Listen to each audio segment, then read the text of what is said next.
వడబోసుకొని ఒక బేషన్లో కనుక ఆ వాటర్ని తీసుకొని మనం సూర్యపుటం చేయవలసి ఉంటుంది.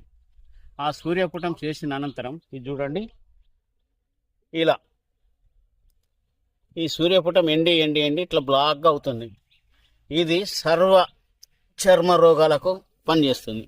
సపోజ్ ఇక్కడ సోరియాస్ ఉంది, తామర ఉంది, గజ్జి ఉంది, మిగతా ఏ రకమైన జిడ్డు ఉంది, గోకుడు ఉంది, ఇంకేదైనా ఉండని దాన్ని ఇలా అప్లై చేయండి.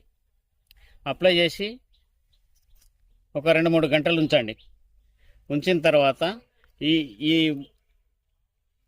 ఈ బ్లాక్లో ఉన్నటువంటి ఔషధం ఈ లైలాగా ఉన్నది, ఈ గమ్ములాగా ఉన్నది, ఈ బంక ఏదైతే ఉందో అక్కడ ఉన్నటువంటి చర్మ వ్యాధిని, సోరియాసిస్ కానివ్వండి, తెలుపు కానివ్వండి, ఇంకా ఏ రకమైనది కూడా తగ్గిపోవడానికి పూర్తిగా మనకు మంచి లాభం చేసేటువంటి కుంకుడు చెట్టును